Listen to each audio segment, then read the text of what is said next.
Hello, and welcome to another codeLive. Today we are going to learn how to use a PostgreSQL database on a Node.js application that will be hosted and deployed to Heroku. My name is Julian Duque, JavaScript guide. So, let's do a recap of what we saw on our previous episode. Remember, this is part of the Introduction to Node.js for Salesforce Developers series. We are learning about this runtime that is JavaScript based or while deploying applications to Heroku. For those of you that never have created a Node.js application, please take a look at the first previous episodes, the introduction to Node.js and why it mattered to us, and the base to our application. We will see how can we host this database on Heroku, how can we install the different dependencies we need to access a very low-level driver for PostgreSQL. There are easier ways, and we will see if we are going to be able to do some of the previews of using an ORM, which is an object relational programming languages object. But mainly we are going to be focusing on SQL, how to create a database, how can we do the basic queries, and then how to do those queries from Node. So let's do a recap of what we saw previously. So let me open here the repo that I'm going to be sharing the link on the chat. So hello everybody, hello Manuel from Spain, Yang is also joining us from Canada. We have Wilson Naranjo, muy buenas tardes Wilson. I am currently streaming from the beautiful city of Medellin in Colombia, but on the next session I will be from home in Tampa Bay, Florida. This is an international channel right now. So this is the example that we used on our previous session. So here you can find three main files that are described on the README. So the first one is the server http.js. This server http.js is a basic API, a basic web application using just the HTTP core module from Node.js. Remember that with Node.js, you can use core modules, which are going to be the low-level version of the modules, or you can use third-party modules that are available on NPM, the package registry for Node.js and JavaScript. So here manually we needed to do some validations around the routes. If it is the /route or the root, we will need to serve an HTML. It was very low level. If it is the /API/sessions root, we were going to return a JSON file with the data that we got stored on this specific file. And if no root were specified, we need to reply with a 404, which is the HTTP status code for not found. We also have the same version of this file using ECMAScript modules. If you see right now here, we are using require to get those modules from core or from NPM. Also, we are using require to read a JSON file directly from the file system. But modern JavaScript and in the upcoming version of Node.js, which is going to be Node.js 16, ECMAScript modules are going to be supported. By default, they are going to become stable. Right now, it is an experimental feature. But since this is modern JavaScript and you might already be using ECMAScript modules online in web components, I also provide an example of how to use Node and ECMAScript modules. Since ECMAScript modules doesn't have support for JSON requires, remember we were loading a JSON file and directly that file was going to be parsed just by using require, we are introducing a new core module here called FS. FS is a core module part of Node.js that allows us to manipulate the file system, read files, write files, uh, manage the permissions of files, create some links, etc. So we are using fs here to read the content of that sessions.json file. As you can see here, we are using the read file sync, a synchronous version of the file system method, to read the file, get the contents, and then we can serve that content back to our users. But we sometimes don't want to use the core modules. That is not very productive. This is recommended if your application needs to have like super high performance, or you know what you're doing. You want to work with the low-level fundamentals of Node.js. But developers like me use a framework, and the last file I'm providing to you is this server.js. This server.js is using the Express.js framework, which is a very minimalistic framework for Node to create web applications and APIs in a simple way. It gives you methods to define the routes, to be able to manage the content types.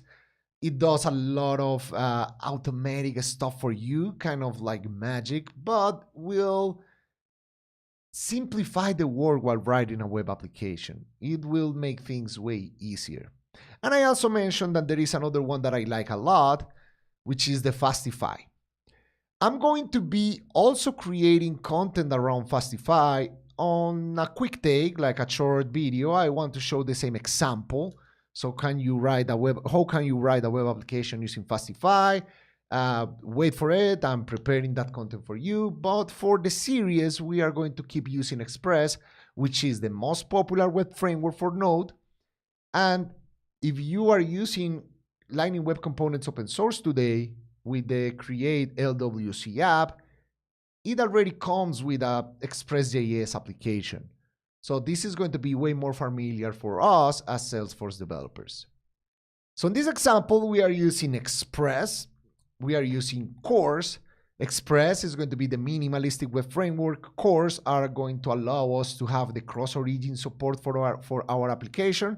Remember, we had a Lightning Web Components open source application that were consuming this API. So we needed to add certain specific features so that communication on different domains were possible. And we are also using fs, the file system, to read the file.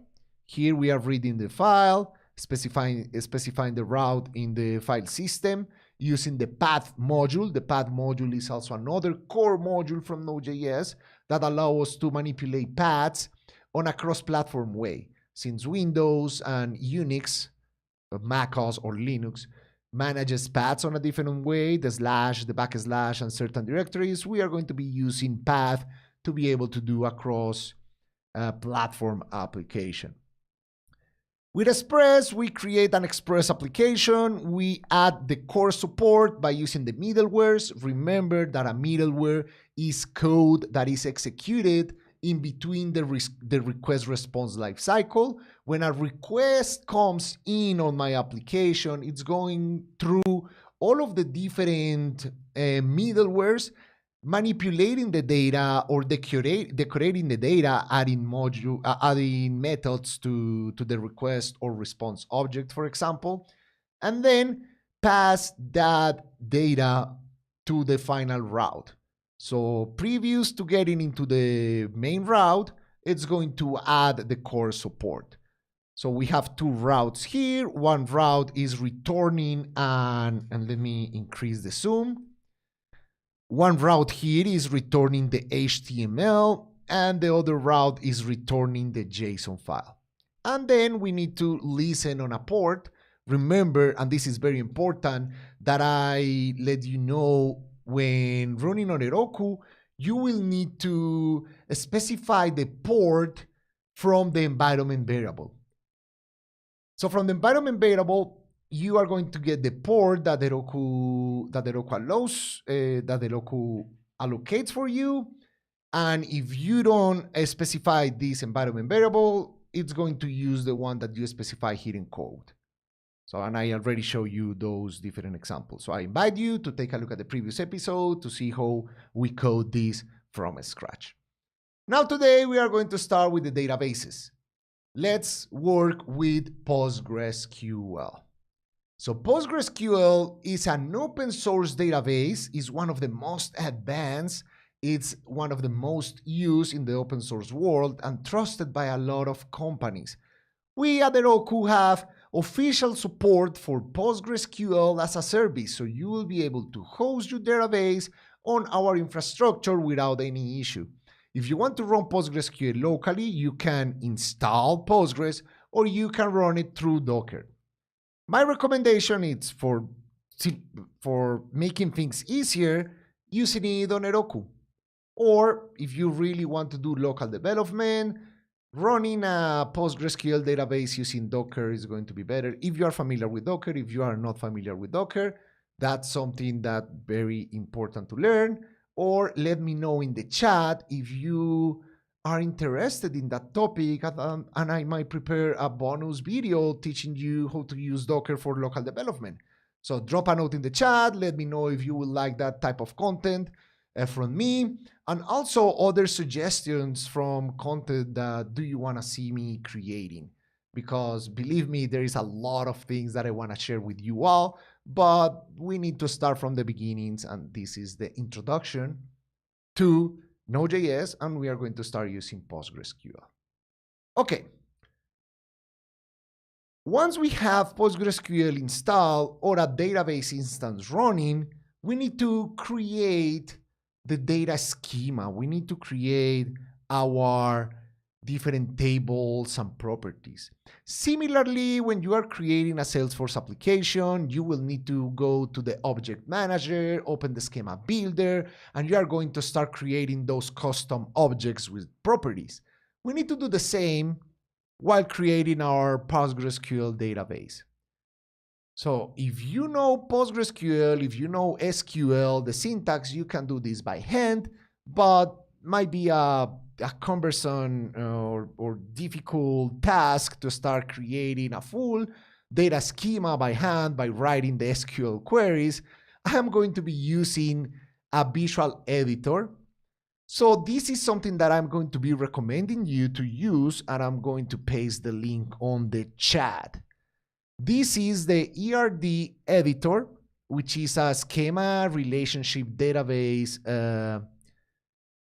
editor for Visual Studio Code. So let me copy the link on the chat so you have it. I'm seeing that people are interested on some Docker content, so I will be working on some, because we at Heroku also support Docker deployments. And that will be interesting to create like a little bit more complex application schemas to deploy to Heroku. So we are going to be using this Erd Editor to create our database. I already created the database. I already created the schema. I am going to show you how to start from scratch to start modeling our database. You can use other tools. There are like multiple different tools out there that are going to allow you to create the model or the schema of a database. I'm going to be using something directly from my IDE. So after you install this tool, the first step that you will need to do is to create a file in your project. So let me open Visual Studio Code. I'm going to be closing all of the files that I had open.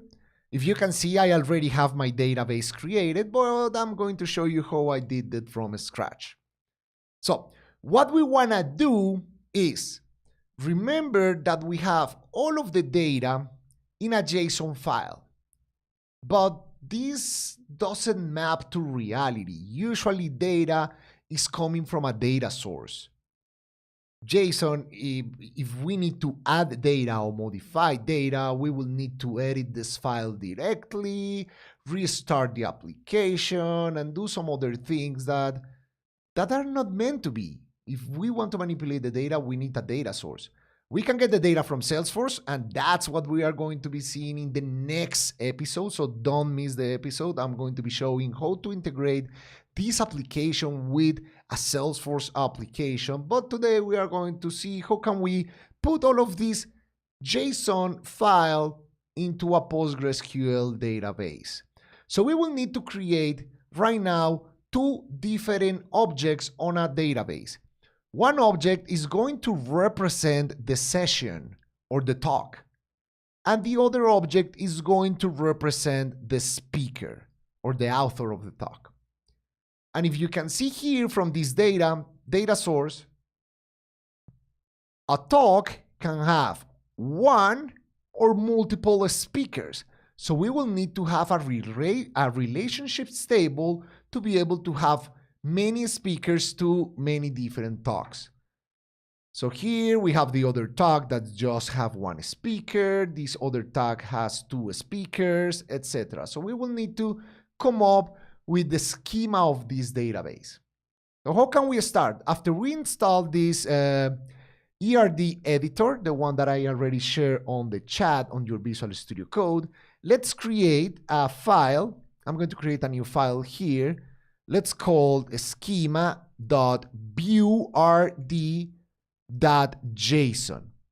It needs to have this extension, buerd.json. That's the one that is going to be recognized by the plugin we installed, so we can use the tool to design our database. So now that we created our schema file, you can see that this is going to open on a JSON. So it's going to be a JSON file. Or if you click on an icon that it's here on the top right called Open Erd Editor, it's going to open this visual file, this visual window that allow us to create the tables from here. So let's call this database session talks. It's going to be my database. And if I do a right click, it's asking me what I want to do. So even though SQL is kind of a specification for accessing relational databases, different engines are going to have some variations of how data types are manipulated, different functions that are going to be supported. So the first thing we are going to do here is to select the database we are going to be working with. Visual ERD, this plugin we are using, have support for MySQL, MariaDB.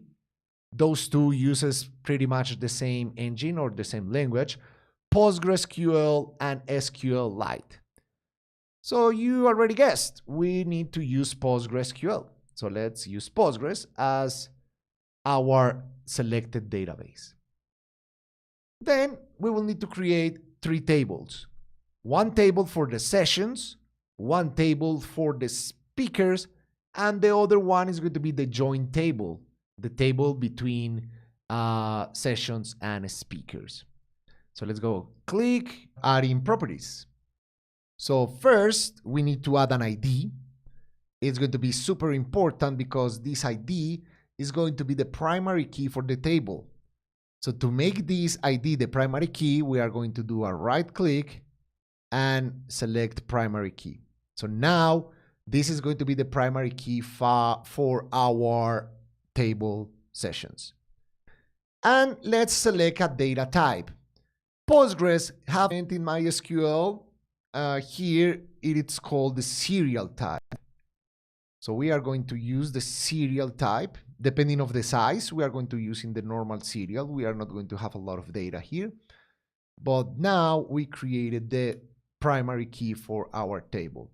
Then let's take a look at the JSON, what other fields we need. We need the name, the date time, a room, and a description. So let's add those. Name, description, room, and date time. So let's do name, description, room, and date time. Okay. And then select the data types. So for name, we are going to use the character variant, which represents a string. For description, we are going to use a text, which is going to represent a very long string. This description can extend more than 255 characters. Room is going to be just a character varying. And the date time, I like to use timestamp with time zone.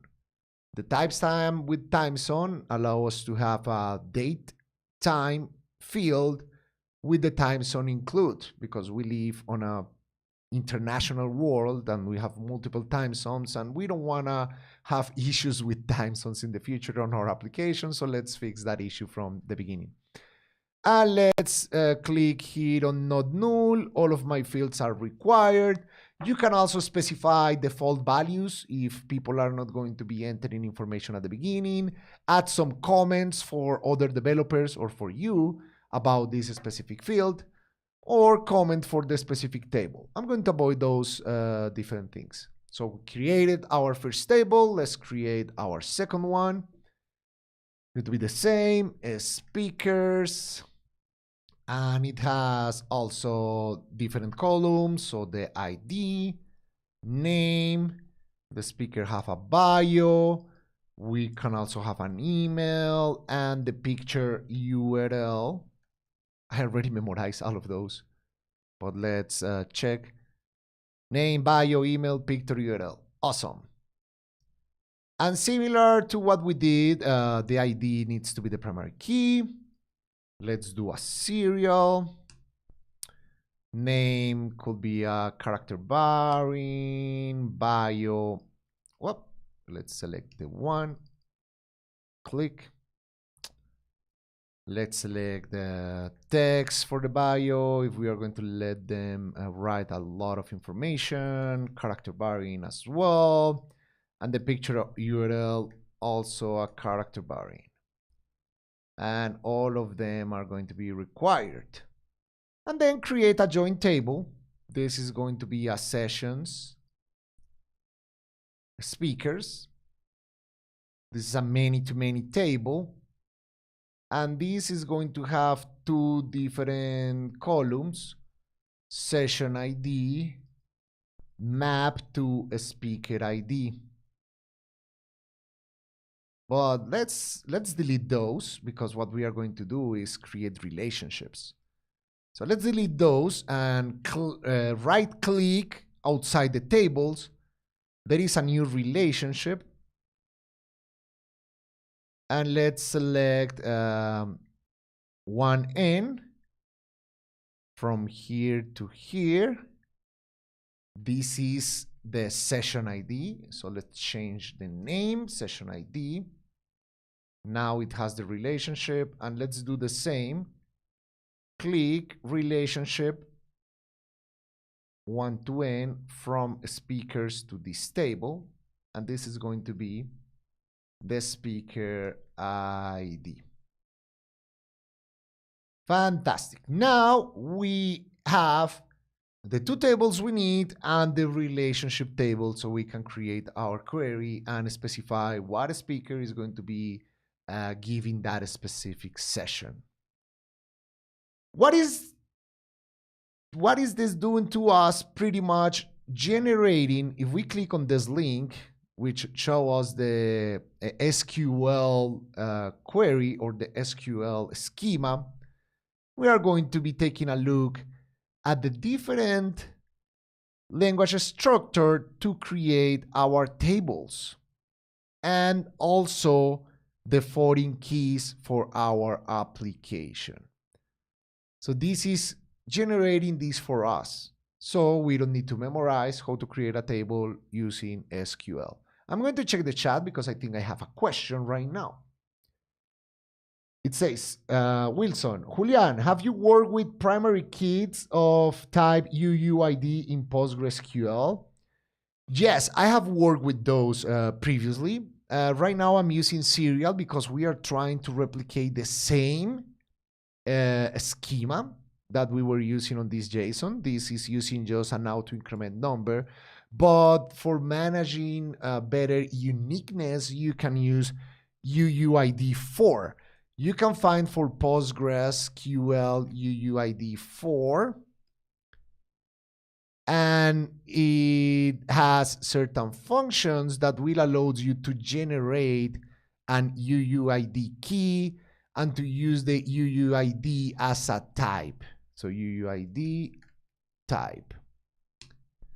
And it will have certain specific advantages. Instead of just having a number that it's auto-incrementing, you are going to have a primary key that looks like this special ID. It's going to be way more unique, hard to guess, hard to replicate, and this is going to be encouraged depending on the data you are going to be managing. But sometime for this specific example, let's keep it simple, keep it basic, using the auto increment with the serial type. Okay. Now we have our schema, the database that we created. We can add more tables and we can keep changing these different tables and go here on the code. And then with this code, we are going to be creating our database on Heroku.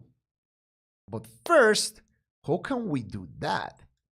Remember that previously we deployed this application to Heroku. So if you are starting from this video, go ahead and create an application by running Heroku create and give it a name. This is my app. Name needs to be unique. And if you click enter, it will create the application on Heroku. After you have the application on Heroku, you will be able to follow the next steps. So you can add a PostgreSQL database to Heroku using two different ways. One way is going to the Heroku dashboard. Let me go to my dashboard here. Go to your application. In this case, my application is called JDuke Sessions API. So let's click on JDuke Sessions API. You can go to resources, and from resources, you can find Postgres. And click on Heroku Postgres. And from here, you will submit the order form, and that's it. The database is going to be available for you. But I am more a terminal person. I like to use the command line tools. So from here, let me close and add a beautiful zoom. So you can take a look at this. Let me see if the zoom is okay. Okay, the zoom is great. So here I am in the folder where I am working on the Sessions API application. So I need to be on the folder where I am working. I already created the app from here. So if I do git remote -b, you need to confirm that you have an Heroku origin. If you have the Heroku origin, you can execute the commands I'm going to be running from here. So by using the Heroku CLI, you will be able to provision a PostgreSQL database. So let's do an Heroku addons create. We are going to create a new add-on on our application. The name of the add-on is Heroku PostgreSQL, and then we need to select a plan. The plan we are going to be using is the hobby dev. What this means? Let me show you before running this. So all of these different add-ons comes from the Elements Marketplace. The Elements Marketplace, you can think as the app exchange for Heroku. Here, we have certain specific modules and add-ons that we support, and other third-party companies create their add-ons as well, and they sell those services from here. So Heroku Postgres is one of our own add-ons. We support them, so if you have any issue with it, you can contact the Heroku support. And we offer different plans. So the Hobby Dev plan is for you, is totally free. You can use this forever without any issue. The limitations are going to be the row limit. It's the number of rows that you can store on this database are going to be up to 10,000. which is more than enough for a prototype application, for a project that you are working at home. That's going to be for you to try it out. And the storage capacity, the maximum is going to be 1 gigabyte. Then you can move to the hobby basic. Still, if your hobby application have a little bit more requirements, you can have up to 10 million rows and 10 gigabytes. And it's going to cost you some money a month. And then when you are running on production, okay, I will need the standard database, which is unlimited. It has 64 gigabytes. It has RAM. It supports followers. It has way more features than that for a production application. But for our example, let's stick with the hobby dev. We don't need any fancy application right now. And here you have the command that you can execute. So you don't think that I know all of the commands by memory. I already have a note here that lets me know what's the command that I'm going to be running. Sometimes I forgot and I need to go to the documentation and take a look how to do things. Okay, let's create the add-on. Enter.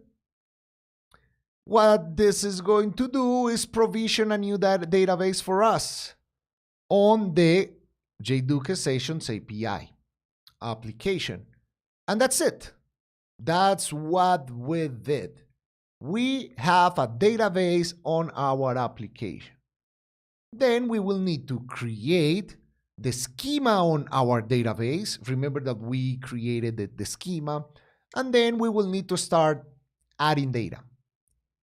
How can we create the schema? Heroku also provides plugins to access this database from the terminal on a very simple way. PostgreSQL have a tool called PSQL. PSQL is a REPL. It's like a terminal application that allows you to access your database, run queries, and do a bunch of other management stuff on your database there. So you can use PSQL. You can use something called pgadmin, which is a tool that is also open source that allow you to graphically manage a PostgreSQL database, but you will need to provide the credentials, the URL, the password, and all of that different stuff that we already have for you. If you want to get access to that data, run Heroku config, and Heroku config is going to show you the connection string, the URL that we use to connect to that database. So here is the password, the username, and the URL. But Heroku is going to simplify our life, and if we want to access PSQL, we just run Heroku pg PSQL. Automatically, Heroku is going to detect that you have a database running on your application and is going to connect to that database without providing credentials of any of that stuff. Let's check with the \d command on Postgres if we have any relations or if we have any tables, and we don't. This is a very basic brand new database. Now what we need to do is to start running those scripts that we generated on Visual Studio Code to create our database. So I'm going to be opening my file. What I did was I copied all of the generated strings from the tool on a new file. So I have my sessions.sql data here on my Visual Studio Code, and I'm going to copy. Let's do it one by one. Let's create the table sessions, copy that table, go to PSQL, paste that table, and the table has been created. If I run /d, I have the sessions table and a table that is going to keep track of the sequence, that serial number. Let's create the join table. And let's create the speakers table. So we are going to create in our database. Let's take a look at the relationships. Now we have all of the relationships here created. And then let's run these other ones that are going to create the foreign keys and the relationship between the session speakers tables, which is the join table, with the other two. Fantastic. Now our database is created. We can start adding data. Let me go to the chat to see if we have any. Wilson is asks that this is RAM allocated for your data. You need to have a production enabled one. But this is not going to affect those that are going to be useful for you to learn to different tier if you need better performance. So that's what happened. Okay. Now we need to start seeding our database. I already took the effort to convert this JSON file in SQL queries. So I already have these queries that I'm going to be committing after this video to the GitHub repo that I shared initially. I'm going to be sharing the repo again. So all of you on the chat that are following right now that maybe joined late are going to have access to where I'm keeping the examples. All of the examples are going to be updated here. So don't worry, I already did this work for you. So here we are using SQL to manipulate the data. We are going to be inserting into the table speakers the different columns: name, bio, email, picture, with the following values: John Doe, master of all things, the email, and the picture URL. Same with Letitia, same with Megan, and same with Ermenrich. So we have the 4 speakers already created on our database. As you can see, I am not providing the ID because the ID is going to be generated automatically. So let me copy these 4 queries and insert those 4 queries into PSQL. Okay, did it right? Huh, I didn't copy properly. So let me go ahead. Command C, Command B. Okay, good. If you see here, after each query, I am getting an insert. That means that everything worked. So let me go ahead and do a select everything from speakers. And now we can see that we have the 4 speakers in there. This doesn't look very good, right? Don't you worry. Heroku has a way to have also queries from the dashboard. And after I insert all of this data, I'm going to show you where can you query your database from the Heroku dashboard. Then let's do the same for the sessions. We have the name, the description, the room, and the date time. And then we are going to be adding the same data on our database. So let's add this data on our database. Paste. I copy something bad. I did something wrong, I guess. The last one, I think I copied without with an issue. Yeah, let me copy the last one because I think I did something wrong. Okay, perfect. Select from sessions. Let me see. I have the 4 sessions in there. The future of JavaScript, introducing web components patterns, and advanced web components. Let me select only the ID and the name. So this is presented on a better way. Okay, we have the data in there. Awesome. Finally, we will need to add the speakers to the sessions. So here what I'm doing is just mapping the IDs. So I'm going to be adding all of those IDs, the session ID and speaker ID on the join table. Let me copy. This is not copying. Okay, let me go ahead, copy. And finally, if I select everything from session speakers, I have all of the information in there, all of the join table information. Cool. I promise you that was going to show you how to do these queries, or at least consulting information from the Heroku dashboard, and I will not forget. So let me go to the Heroku application, refresh the resources page. So we are on my application on the resources page, and here I have access to the Heroku Postgres add-on. Let's click on the Heroku Postgres add-on, and this is going to open the management view from the dashboard of our database. Here we can take a look at the health of our application, the number of rows we are using, if we are having some issues with queries. On the paid versions, we also have support for taking a look at maybe if we have slow queries or things that we will need to fix.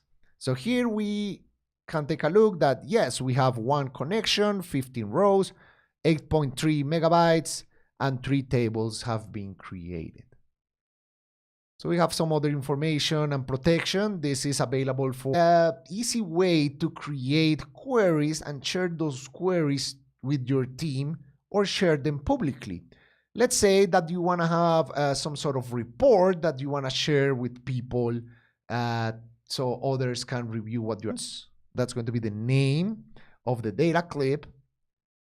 Here on the right, you are going to see that it is fetching the schema. It is fetching what I currently have on my database. So let's give it a moment while it loads. And on this editor, I can execute and run queries. For example, select ID and name from sessions. Let me save and run. And there you go. I have the information here. Future of JavaScript, introducing web components patterns, advanced web components. I can add the description. Let me get the description. Save and run again. Okay, I have the information here. And let me share this with you. Let's create a shareable link. This is public. And let me paste it on the chat. And please, you on the chat are going to let me know if that link works, if that opens to you. Okay. Here I show you a fun way to create reports. You can also create charts if you are having like certain numeric data that you want to present on a chart. Heroku Data Clips allows you to do that. Okay. Now we need to see the whole Node.js stuff. I haven't spoke about Node.js yet, but we needed to have a database. So remember that I'm going to be showing you the very low level and the very basic way to access a database using Node on upcoming episodes, and I'm going to be adding some bonus content. And if I remember correctly, I already did some previous sessions about ORMs and different access to databases. I'm going to be collecting those resources for the next episode so you can review all of the different videos we have created previously. But so far, we are going to be using PG. PG is the Postgres driver or the Postgres client for Node.js. It is a pure JavaScript implementation, and it also has some optional native bindings. Node.js also supports C and C++ modules when you need performance. But we are going to be using the pure JavaScript implementation to access a PostgreSQL database. So let me go to Visual Studio Code, to my project, and let's install, let me fix the zoom, let's install PG. So when I run npm install PG, it's going to fetch PG, that driver from npm, the package registry, and then it's going to add it to our package along the metadata of our Node and JavaScript project. So here we have the PG driver. Now I can require and use PG. Okay. Second, for local development, I need to have a .env file. A .env file is a file where I'm going to be specifying those environment variables. It's called the database URL. database URL contains the connection string for my database. So I'm going to get this information into my local machine by running Heroku config -- shell. So it's going to give me a format that a shell or a terminal understands. And then I'm going to redirect that output using this sign, this caret, to the .m file. Now I have the database URL environment variable on this file. Warning, never, ever, ever commit this file into Git. Never, never, because you are going to publish your security credentials and you don't want that. Okay, perfect. Let's go to the server.js, which is the project we worked on our previous episode. And we are going to be adding the Postgres driver. So here we are going to require the client or person connection. The connection pool is going to create, I think, 8 database connections, and depending of the people that is accessing our web application, is going to reuse those connections on a connection pool. This is to increase the performance. So I'm going to require that pool class from PG, and then I'm going to create a new instance of that connection pool. So this pool, if we see the autocomplete, it says it receives a config file, a config object. So let's have a JavaScript object. That object can receive the username, the password, the host name, or the full connection string. So we already have the connection string on the environment. So let's get it from the environment. So let's pass the connection string that we already have on the database URL. And since Heroku has PostgreSQL databases running using SSL, using encryption, we will need to specify SSL properties. So here we are going to be saying, okay, we have SSL enabled to the Heroku database from my local machine, and then we will be able to deploy this to Heroku and it will work the same. Okay. We have the DB object. This DB object is the one that will let us run the queries. So let's update our API sessions. Instead of sending these, we are going to be sending the results of a query. So let's do this. Let's have the results variable and then run the DB query method. Since we are using async await, here await is a keyword in JavaScript that will resolve that promise. These support promises. It's an synchronous way of accessing data in JavaScript. But since we are using await, we will need to transform this function into an asynchronous function. Just by adding the async keyword before assigning the function, now this function is async await. Okay, and here we'll need to execute the query. Our query, let's do a very basic query, select all from sessions and return the results. Let me see on the chat. What is the relation to Salesforce? The relations to Salesforce is on the next episode. This episode is just PostgreSQL. This is a prerequisite that we need to do to be able to connect or do an integration with Salesforce data, that it will be on the next episode. That next episode, it will happen middle April. I haven't scheduled it yet, but once I schedule, I will let you know on Twitter, and the Salesforce Devs account is going to tweet about the event. Okay? And I am also doing this series in Spanish. Next month, I'm going to be doing the 4 episodes fully in Spanish. Alba Rivas is going to join me. So for all of you that are joining right now that want to see all of this content in Spanish, join me on April. We start on April 8th. And every week, we are going to be having 1 episode in Spanish.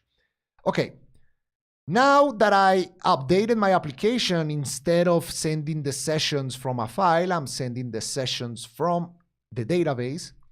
Let's execute Heroku local. So Heroku local allows me to run this application as if it were run on Heroku but locally. And it will load that .m file as if it were the Heroku config variables. So from here, I can go to localhost 5000,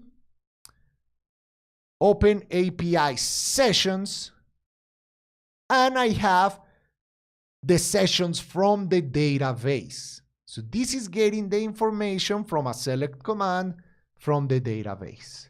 Let me see, I have some questions on the chat before I finish. Peter, I already replied. Wait for the next episode. I'm going to be integrating with Salesforce. FM, of course, thank you. Thank you for coming. Thank you for joining me on this session. Yes, don't forget to like and subscribe. And everybody's saying hello. What is the VS Code theme you are using? The VS Code theme I am using, it's called Cody Midnight. Cody Midnight. You can search it on the extensions, Cody Midnight. It's a Salesforce official theme. You can use it and it's super cool. Okay, last but not least, since we want to have the information pretty much similar to what we were doing on our previous session, I already have a query here. We have just 3 minutes, but I am giving you all of this source code. So don't worry, I'm going to give you everything after I finish. PostgreSQL is pretty cool. PostgreSQL supports creating JSON objects while doing a SQL query. So here I have a full query that is building a JSON object as I need it for my API application.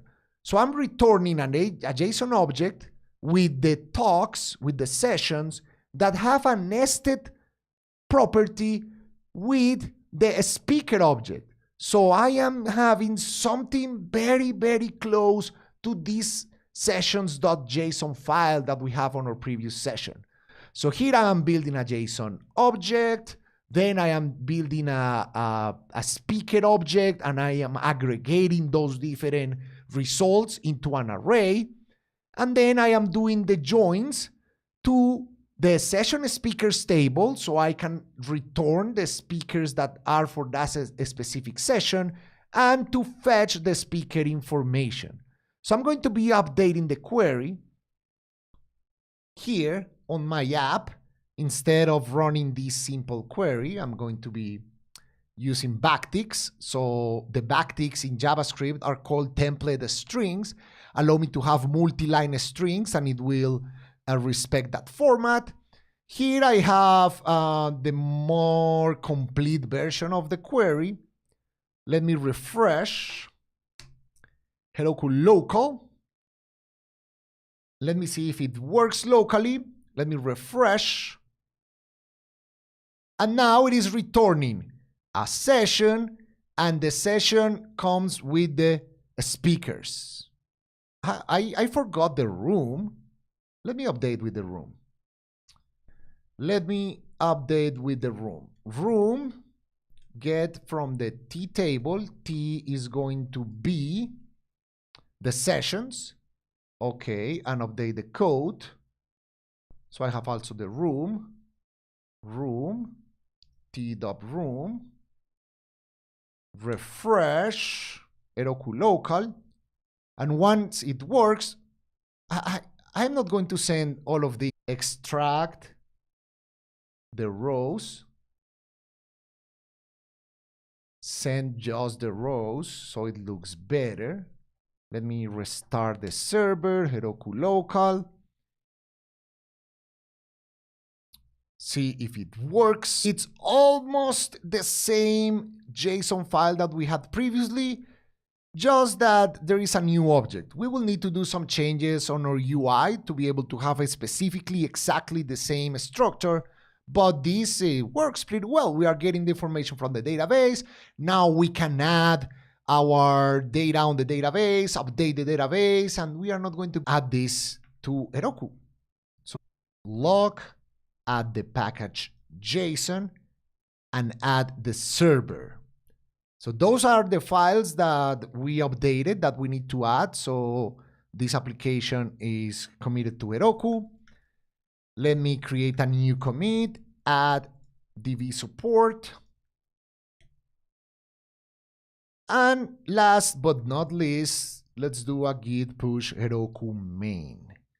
So this is sending my code to Heroku. Heroku is going to build it. It's going to install the dependencies with the new dependency, which is the PG, the PostgreSQL driver. It's going to create a new release of my application, and it will give me the URL. JDuke Sessions API, herokuapp.com. Hello Salesforce devs from Express, and open the route. Thank you very much for coming to this session. This was all of the content that I had for you all. See you on the next episode where I'm going to teach you how to integrate this application with Salesforce. What I'm going to do is have more information on Salesforce. I'm going to create some custom objects, and we're going to see how can we fetch those custom objects on this application as well, and how can we also manipulate data on Salesforce. While you join us on the chat, keep in touch, and see you on the next one. Bye-bye.